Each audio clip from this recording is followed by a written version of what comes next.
Oi, pessoal, tudo bem? Sejam todos muitíssimo bem-vindos a mais uma live.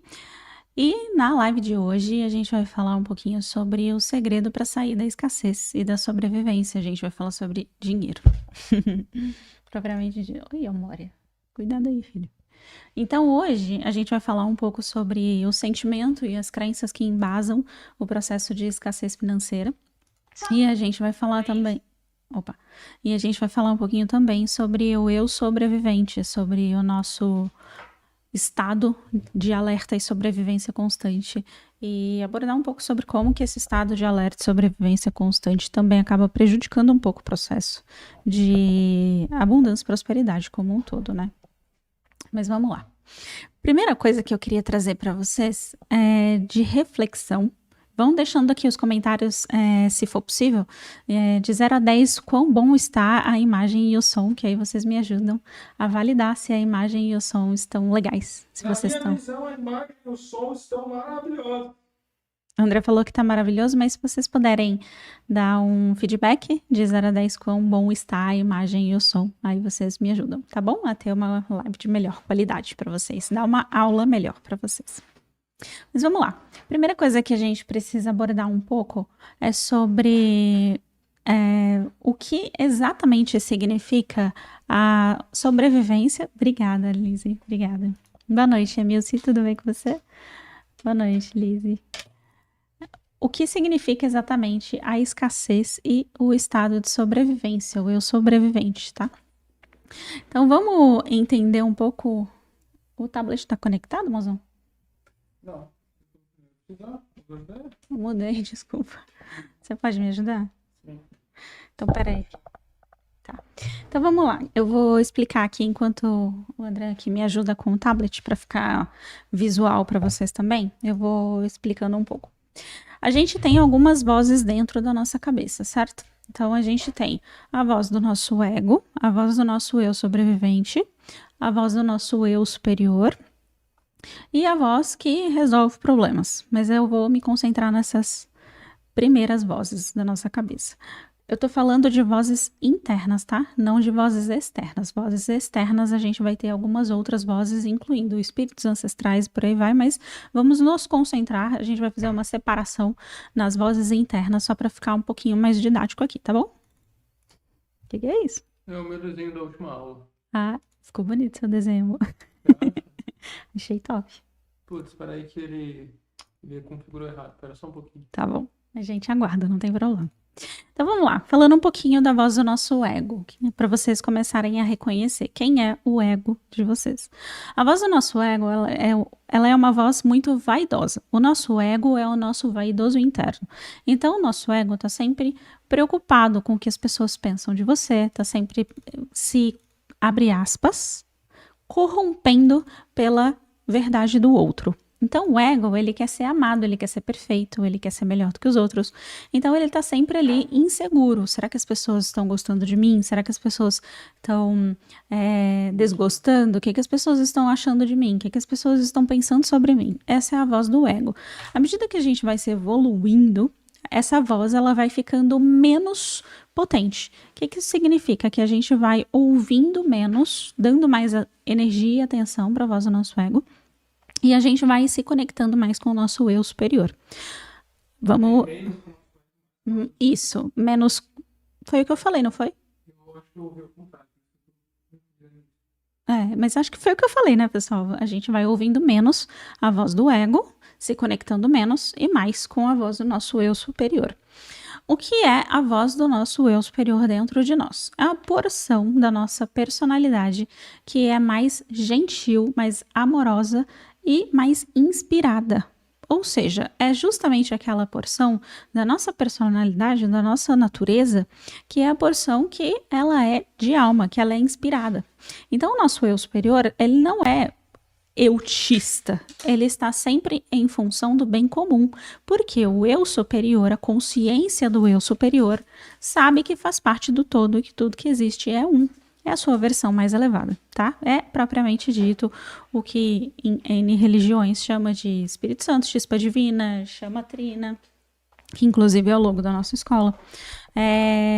Mestre interior, você pode chamar do jeito que você preferir, mas é a porção divina e elevada dentro de cada um de nós. Isso significa que é a versão mais gentil, amorosa, compassiva e mais sábia. Nossa, fez uma diferença essa luz, né? E mais sábia de cada um de nós. A voz do nosso eu sobrevivente, que agora é a voz que nós vamos falar um pouco hoje, com mais profundidade. O eu sobrevivente, ele está em estado de alerta constante. O que isso significa? Significa que ele está o tempo todo preocupado, o tempo todo tenso, o tempo todo travado. A pessoa que vive em eu sobrevivente, ela é uma pessoa que ela é muito ansiosa, por exemplo, porque ela está o tempo todo em estado de alerta, pensando, as pessoas vão me trair, vai acontecer alguma coisa. O tempo todo se antecipando a coisas ruins. Então, o eu sobrevivente, por natureza, ele é... Oi, filho. Ele, por natureza, é muito negativo. Por quê? Porque ele foi feito para manter você vivo. Então, o eu sobrevivente, ele está em função da... O Elmora quer participar.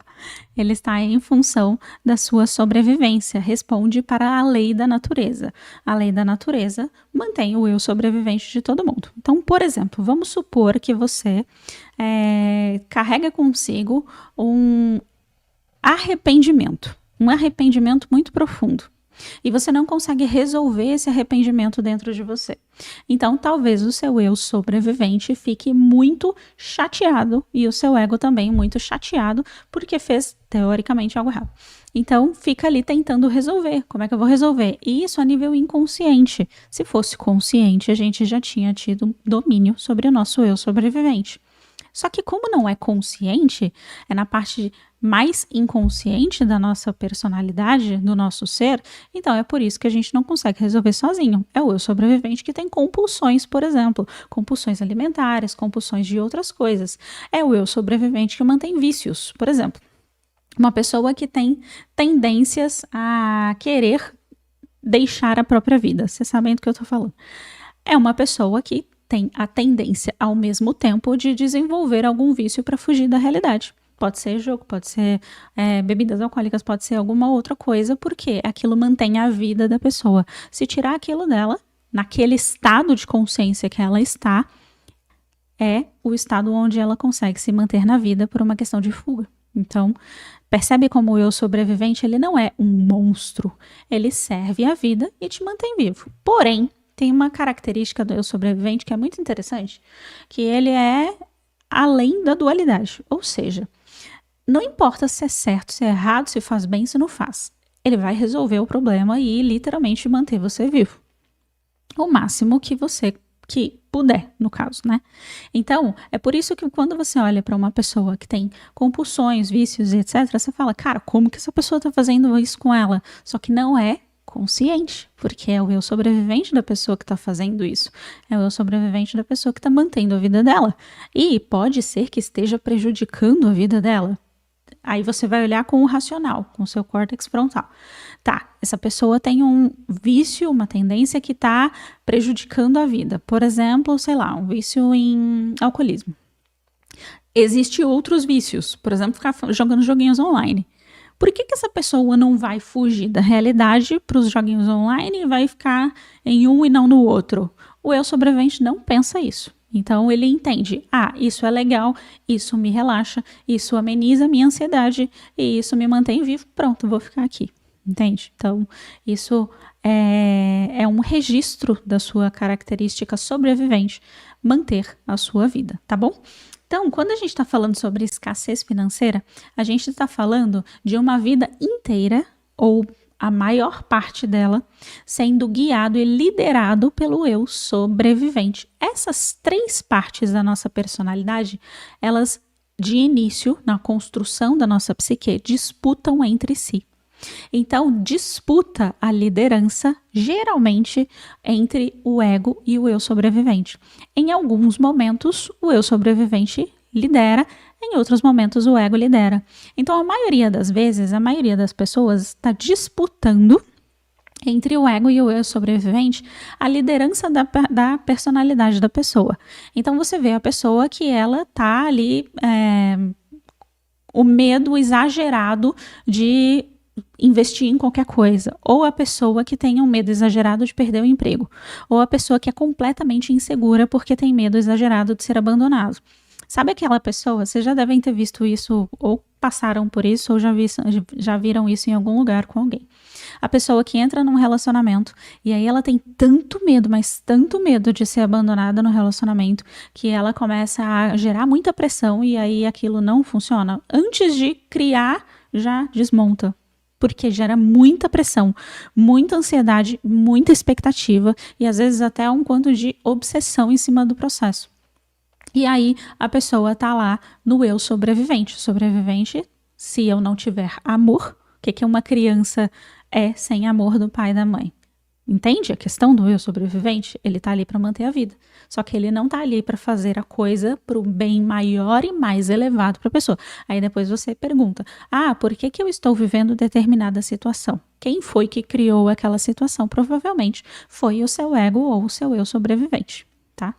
Quando a gente vai adquirindo um pouco mais de iluminação, no sentido de... Quando eu falo iluminação, eu tô falando de uma característica mais sábia, do arquétipo do sábio, tá? Mais iluminação, a gente vai deixando com que o eu superior lidere a nossa personalidade.